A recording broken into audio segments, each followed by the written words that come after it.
ఇప్పుడే ఇక్కడికి వస్తున్నప్పుడే రాష్ట్ర ఎన్నికల కమిషను మరి జెడ్పీటీసీ, ఎంపీటీసీ, సర్పంచ్ అంటే స్థానిక సంస్థల ఎలక్షన్లకు నోటిఫికేషన్ ఇచ్చినట్టుగా ఇక్కడికి వస్తున్నప్పుడే పత్రికా మిత్రులు సమాచారం ఇచ్చినారు. గల్లీ ఎలక్షన్ అయినా ఢిల్లీ ఎలక్షన్ అయినా నాకైతే ఇవాళ రాష్ట్రంలో ఉన్న వాతావరణం చూస్తూ ఉంటే, ఎందుకంటే సరిగ్గా 10-12 రోజుల కిందట గద్వాల పోయినాం. అక్కడ మన పార్టీ నుండి గెలిచిన ఎమ్మెల్యే కాంగ్రెస్ కండువా కప్పుకొని కాంగ్రెస్ పార్టీలో రేవంత్ రెడ్డి గారికి అండగా నిలబడితే గద్వాలలో ఉండే స్థానిక నాయకులందరూ కలిసి మేమున్నాం, మీరు రండి, ఇక్కడ ప్రజల అభిప్రాయం ఏందో మీరు తెలుసుకోండి అంటే ఒక 10-12 రోజుల కింద గద్వాల పోయినాను.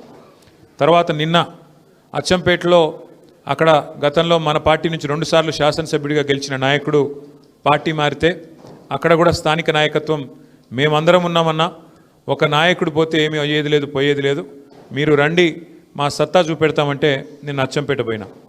గద్వాల 15 రోజుల కింద చూసినా, నిన్న అచ్చంపేట చూసినా నాకు అర్థమైంది ఒకటే, రాబోయే రోజుల్లో వచ్చేది గల్లీ ఎలక్షన్ అయినా ఢిల్లీ ఎలక్షన్ అయినా ఖచ్చితంగా ప్రజలు తిరిగి కేసీఆర్ గారు మళ్ళీ రావాలి, తెలంగాణ రాష్ట్రానికి సారథ్యం వహించాలి అనే ఒక స్పష్టమైన ఆలోచన విధానానికి వచ్చినట్టుగా కనబడతా ఉన్నది. ఇవాళ మీరు చూస్తూ ఉన్నారు, గ్రామాలలో రైతులు ఏ పరిస్థితిలో ఉన్నారో మీరు చూస్తూ ఉన్నారు. మనం ఎప్పుడో గతంలో కాంగ్రెస్ ప్రభుత్వం ఉన్నప్పుడు చూసాం, 2014 ముందు ఎరువుల కోసం లైన్లు కట్టి ఎరువుల కోసం యుద్ధాలు చేసే పరిస్థితి గతంలో ఉండేది. మళ్ళా కాంగ్రెస్ వచ్చింది అంటే మళ్ళా అదే పరిస్థితి వచ్చింది. ఎరువుల కోసం చెప్పుల జాతరలు, ఎరువుల కోసం ముష్టి యుద్ధాలు చేసుకునే పరిస్థితి కాంగ్రెస్ ప్రభుత్వం వచ్చిన తర్వాత మళ్ళీ వచ్చింది. కాబట్టి రైతులు ఆగ్రహావేశాలతో ఉన్నారు గ్రామాల్లో. మహిళలు మరి మాకు ఇవ్వాల్సిన 2500 రూపాయలు ఇస్తానని చెప్పారు 100 రోజుల్లో, ఇయ్యట్లేదు అనే కోపం మీద మహిళలు ఉన్నారు. వృద్ధులు 4000 పెన్షన్ అన్నారు, ఇంకోటి అన్నారు, అరిచేతిలో స్వర్గం చూపెట్టి ఓట్లు వేయించుకున్నారు. ఇప్పుడు పత్తా లేరని చెప్పి వృద్ధులు, వితంతువులు ఎవరైతే పెన్షన్దారులు ఉన్నారో, ఆసరా పెన్షన్ అందుకున్న వాళ్ళు, వాళ్ళంతా కోపంగా ఉన్నారు. యువత 2 లక్షల ఉద్యోగాలని చెప్పి, విద్యార్థినులకు స్కూటీలని చెప్పి, నిరుద్యోగ భృతి 4000 రూపాయలని చెప్పి, ఇంకా చాలా మాటలు చెప్పారు, విద్యా భరోసా కార్డు అని చెప్పి యువత, విద్యార్థి ఈ రకంగా కోపంగా ఉన్నారు. పరిస్థితులు ఇట్లా ఉంటే ముఖ్యమంత్రి రేవంత్ రెడ్డి గారేమో ఇవాళ రోమ్ నగరం తగలబడుతుంటే ఆయన నీరో చక్రవర్తి ఎవరో ఫిడేల్ వాయించుకుంటూ కూర్చున్నాడంట.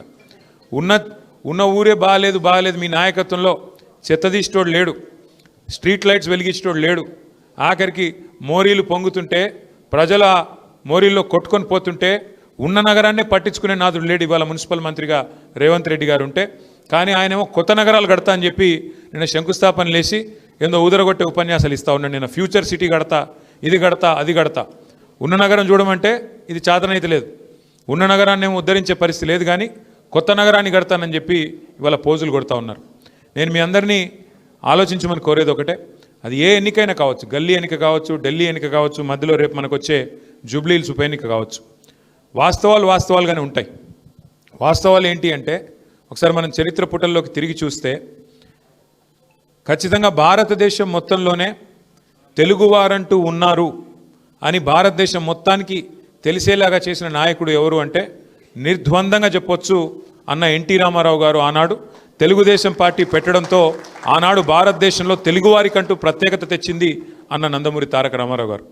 ఆ తర్వాత మళ్ళీ తెలంగాణ వాడంటూ ఉన్నాడు అని దేశానికి పరిచయం చేసింది ఎవరంటే ఖచ్చితంగా మన నాయకుడు కేసీఆర్ గారని చెప్పక తప్పదు. తెలంగాణ అస్తిత్వ పతాకని మరి పతాకాన్ని హిమాలయాల స్థాయిలో ఎగరేసి ఒక ప్రజా పోరాటాన్ని నిర్మించి 14 సంవత్సరాల పాటు అప్రతిహతంగా పోరాటం చేసి రాష్ట్రాన్ని సాధించడమే కాదు, సాధించిన ఆ రాష్ట్రాన్ని అభివృద్ధిలో 10 ఏళ్ల తన పాలనలో అగ్రభాగాన పెట్టింది కేసీఆర్ గారు. మీ అందరికీ తెలుసు, మరి ఎన్నికలు ఎప్పుడొచ్చినా ఏ రకంగా వచ్చినా ఎదుర్కోవడానికి పార్టీ ఎప్పుడు సిద్ధంగానే ఉంటుంది. మరి ఇప్పుడు స్థానిక సంస్థల ఎన్నికలు వచ్చాయని చెప్తున్నారు, అది కూడా ఎదుర్కొందాం. ప్రజల మతిమరుపు మీద కాంగ్రెస్ పార్టీకి అపారమైన విశ్వాసం ఉంది.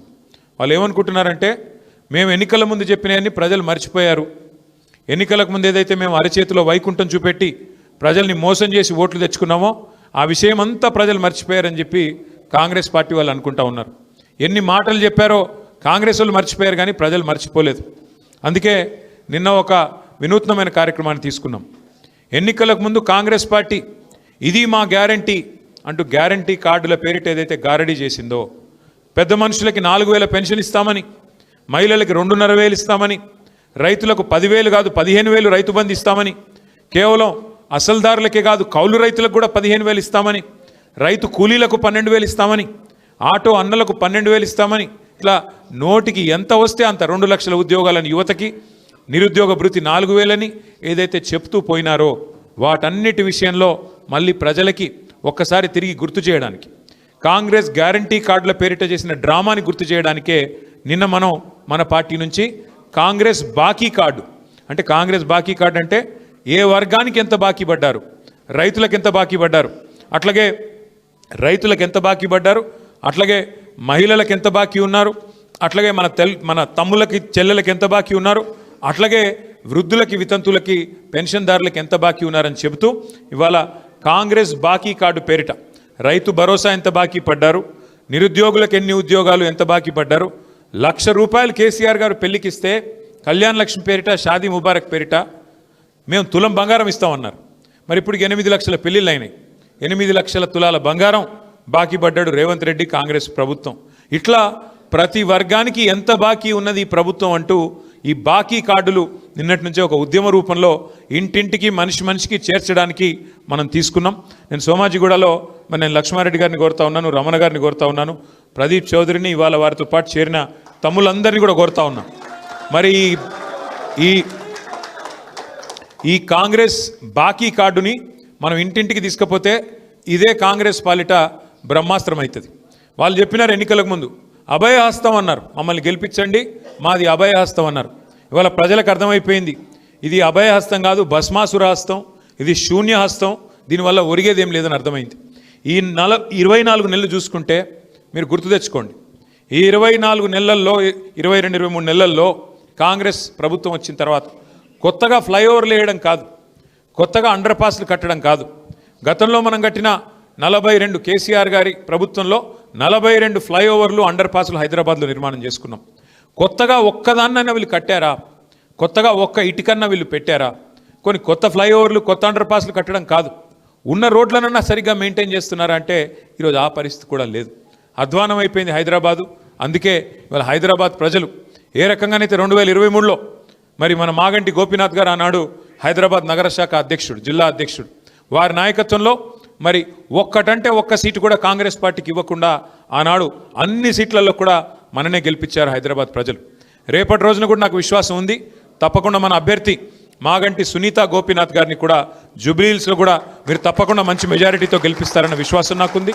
అట్లాగే తిరిగి కేసీఆర్ గారు ముఖ్యమంత్రి కావాలి అనే ఆకాంక్ష ఏదైతే ప్రజల్లో కనబడుతున్నదో అది అచ్చంపేట కావచ్చు, గద్వాల కావచ్చు, ఆదిలాబాద్ కావచ్చు, భద్రాచలం కావచ్చు, రాష్ట్ర నలుమూలల ఏదైతే ఆకాంక్ష కనబడుతున్నదో ఆ ఆకాంక్షకు అనుగుణంగా మనందరం కనుక ఈ రాబోయే సంవత్సరం 2 సంవత్సరాలు పనిచేసినట్టయితే తిరిగి సంక్షేమ అభివృద్ధి బాటన మళ్ళీ కేసీఆర్ గారి నాయకత్వంలో మనకి ముందుకు పోయేదానికి ఆస్కారం ఉంటుంది. కాబట్టి ఈ సంవత్సరం 2 సంవత్సరాలు మరి తమ్ముళ్ళు ప్రదీప్ చౌదరి లాంటి తమ్ముళ్ళ చేరిక వల్ల కూడా మన పార్టీ మరింత బలోపేతమై